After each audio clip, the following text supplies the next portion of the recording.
Hi, I'm Barry, this is Mega City Gaming, and this is another unboxing, or a debagging, a decloaking, an unsacking. Let's have a look at what we got. So of course, I was at work yesterday, as is my habit, and I received this. It says MDF model kits, yeah, so this will be from my favourite MDF model kit manufacturer.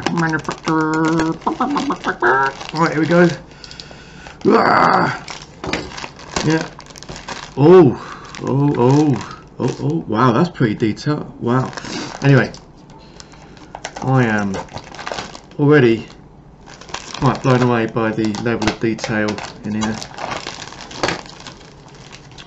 So, having been seduced by the MDF manufacturers guild,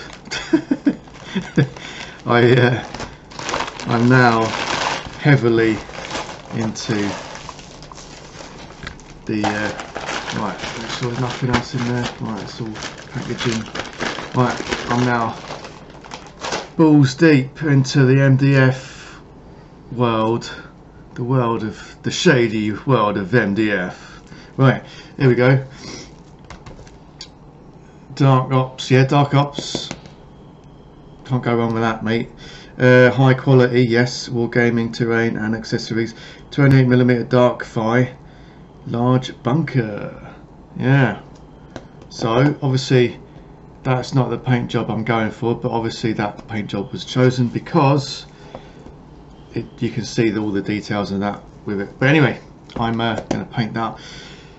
And what else we got? Oh, this is a big old, that's why the package was so big. Big old thing, this one. This is 28mm dark APOC, so post-apocalyptic gas station. Excellent. So this one is going to be all weathered up. Well, they're both going to be all weathered up because they're going to be side by side with Irregular Joe's Cafe and all that stuff. Right, I don't want to open up and lose anything, so let's just have a quick look at what we got here. Well, I was pretty blown away by these parts, but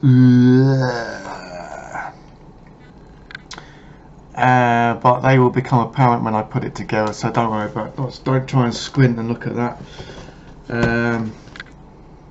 Yeah, right, there you go. So that's the unboxing. I'm going to stick them together presently, not right now. I've got to go to work obviously, otherwise I'll be wearing this stupid outfit, and then you can see, yeah.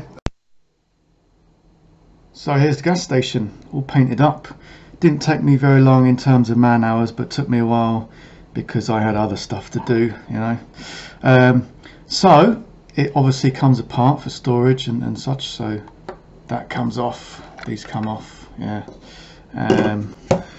These incidental bits I haven't stuck on there because I can move them around and put them elsewhere, excuse me. This I didn't stick on either.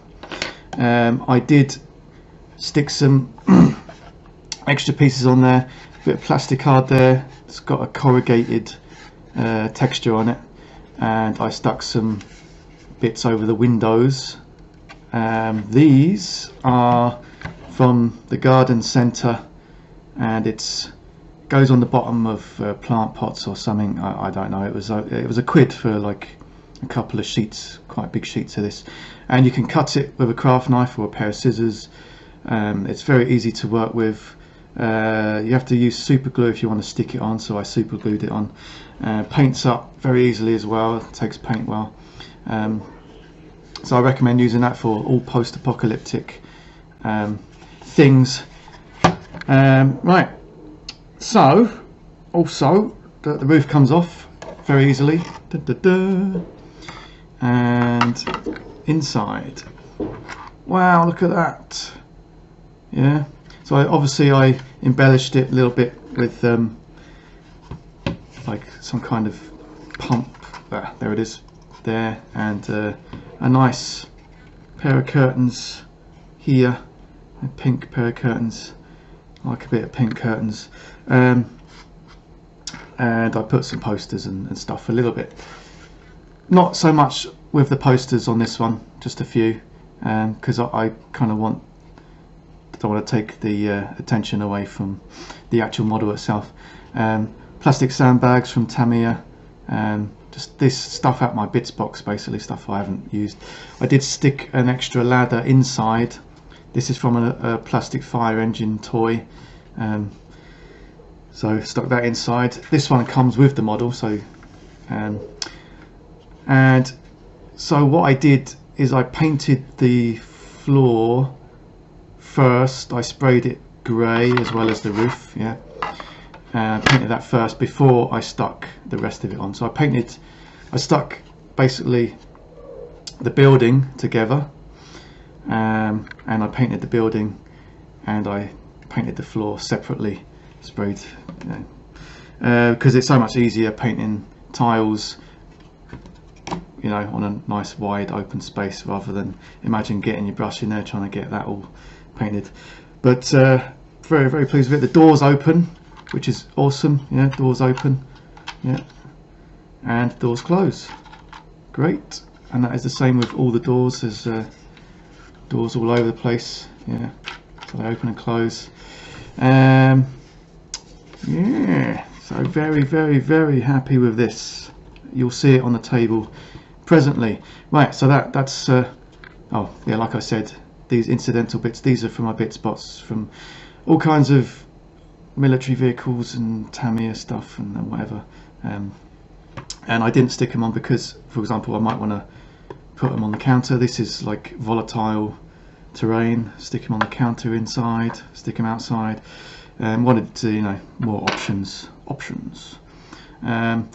This was effectively a spare aircon, because you get the aircon on the building, and you get a smaller one, and so I didn't, this one stuck on, but I didn't stick this one on because I thought I could just use it on another building or put it anywhere I want. And I also added a little bit of this stuff on the sides because maybe I stuck it together wrong or something, but a couple of sides didn't have texture on. Totally doable with the this stuff. It solves all manner of problems. Right, I like the details on the pumps. Right, so for storage I can put all this stuff inside, yeah, put all that stuff inside, including the pumps, and the roof goes back on very easily. Dun, dun, dun, of course. There we go. There we go. There we go. Right, the next thing I painted is, wow. Right, get that out of the way. Wow. Yes. Yes, indeed. Yes, yes, yes. So, what post-apocalyptic environment would be complete without Vault Tech bunker, which obviously I'm playing Fallout 4 at the moment, so Vault Tech, yeah. This is amazing, amazing. Obviously the roof comes off, yeah. Sorry, the roof comes off as standard, yeah. What isn't standard, yeah, something I did myself, is this roof comes off too. It's not supposed to come off. Yeah, there it is. It's not supposed to come off, but I jury rigged it so it does come off. Basically, I didn't stick it on this section. I didn't stick it on, and I cut off two of the knobs here and here. I kept this one. Yeah, I kept this one, just one of the knobs, and this, no, two of the knobs here and here, so it doesn't fall off, and it gets lined up nicely. Yeah, so that wasn't standard, but very easy to do. Again, I painted the base separately, so I sprayed the base grey and then painted it up a little bit. Also, and I sprayed the building black, and then painted the building.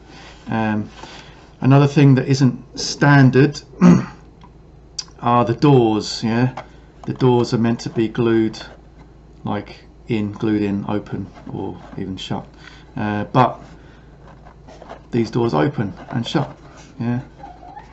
How do they do that? Well, I'll tell you how. If you look inside, I added a crossbar here. Yeah, this was from the MDF sprue. I just used some clippers, and I clipped off a length of MDF, slightly too long, and then I clipped it a little bit shorter, a little bit shorter, a little bit shorter, till it was just right. And I wedged it in there with a bit of glue, and there it is. So I could take the doors out totally as well. You know, they come out. It just supports the door, stops them falling over. That's all it does. Yeah. So a little bit of tomfoolery there by myself. Again, I am not a modeler, not a terrain guy. This is very simple to put together, very simple to do, to add little bits like that. I added posters, you know, photoshopped from the internet and stuff, glued on with white glue. The other one there, yeah. Again, not heavy with the posters on this one, because I don't want to take away the effect of the actual paint job and the building itself. And I got a whole load of Ainsley castings, terrain pieces, which I'm going to put in here. I'm not going to stick them in. I will just, you know, put them in and move them around for depending what game I'm playing. Yeah. So there it is. There it is. So how did I get the digital camo effect? I used what they called Anarchy stencils. That's it. Anarchy stencils. Yeah, Anarchy. And basically I sprayed the whole thing black, and then I used like blue house paint to paint the outside dark blue. Yeah. And when that dried, which didn't take very long, I stuck a load of these stencils all over it. I was a little bit worried because Anarchy stencils specify that it's for use with acrylic paints and non-porous surfaces like plastic models and stuff, specifically not for MDF at all. So I was worried that I would screw it up. So what I did is I did this bit under here first, and I tested it out under here, because if I screwed up, it wouldn't matter. And that turned out all right. Anyway, so I stuck a load of these stencils all over the model, and then I used a light blue house paint, and I sponged on using a bit of pluck foam. Yeah, I've been using the same piece of pluck foam for about a year. So I sponged on like the light blue all over. Yeah. And then I waited for it to dry again. That didn't take very long, like half an hour. And then I peeled off all the stencils, and I put the stencils back onto the shiny paper that they came on, because they're reusable. They are reusable.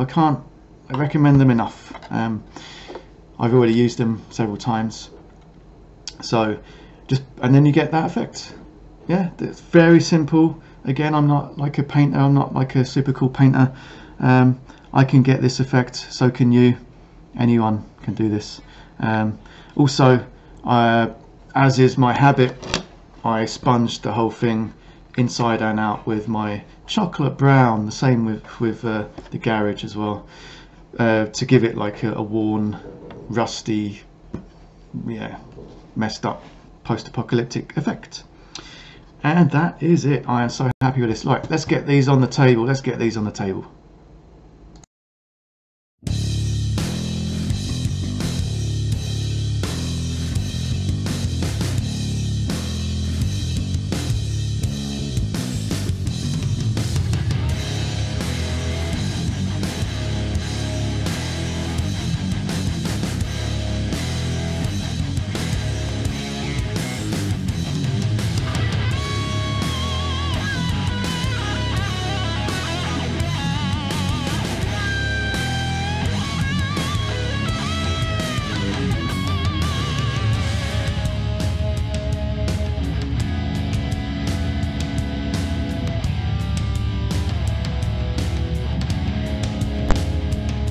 As you can see, I had a lot of fun with that terrain. Played a lot of games. I was using the Wasteman system for all of those games. Why play anything else? And of course, Wasteman has rules for creating your own stats for whatever models you're using, which is why I love it. So I'm also painting up, or I've primed my Ainsty castings and Mantic terrain. Yeah, so I'll be painting those up like soon and be putting those in the MDF buildings and stuff like that. The only question is, what am I going to get next? What am I going to get next? Now I'm on my MDF campaign crusade. I don't know what I'm going to get, but anyway, I am going to get a new mat, because those old Dead Zone mats are all well and good. Don't get me wrong, they're great, but I'm getting a new double-sided one, which you'll see anyway. I'll do an unboxing, debagging soon. Anyway, thanks for watching. Like, subscribe, comment. Thank you very much. Bye bye.